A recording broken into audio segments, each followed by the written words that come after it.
Okay, so I want to show another way of creating a mass with multiple forms.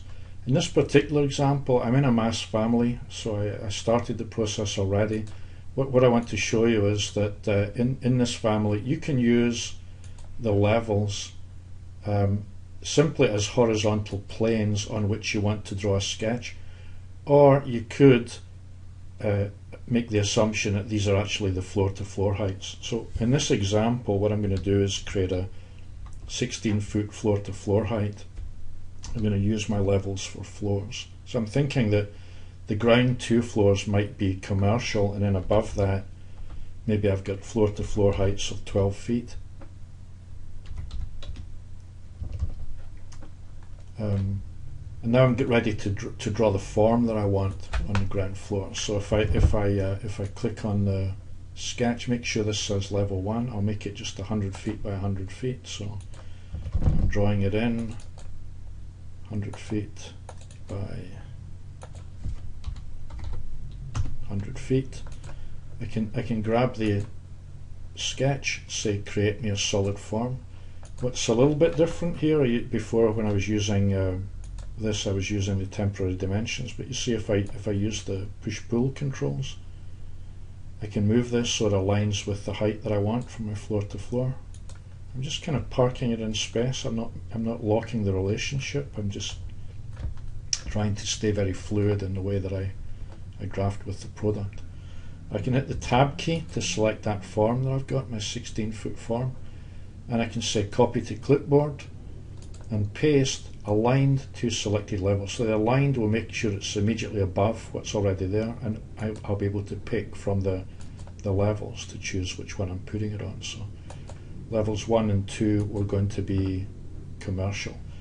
Tab to select the overall form, copy to clipboard, paste, align to selected levels. Let's say I put it on 3. I'm going to grab the top and adjust this. You should see that it highlight when I moved it, so I can see it was set to the right height. Now I'm going to take that residential, let's do tab, this form is going to represent residential, copy to clipboard, paste, align to selected levels, and I'm going to pick with the control key down 4 and 5. So I copied it up. Now I usually just confirm by turning the model that this is what I've drawn.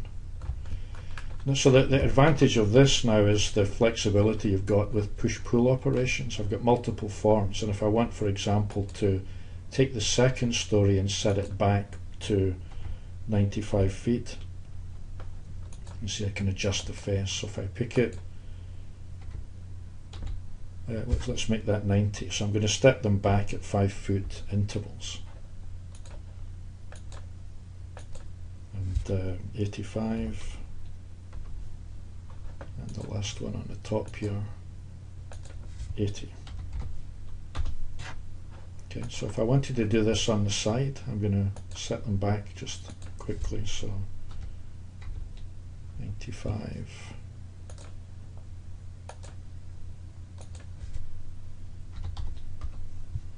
90.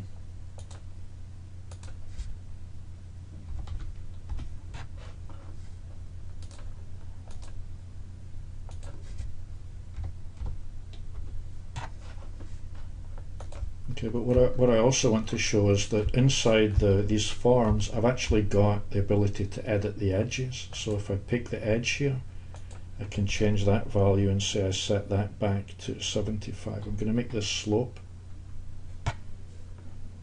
And I'm going to do the same on this edge by picking the edge and changing the value to 75.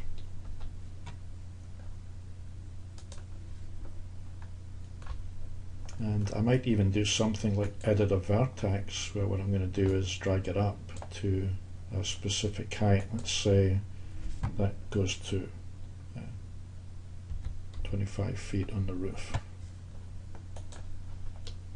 So I've got the option of being able to edit edges, faces and vertexes within the model to create my building.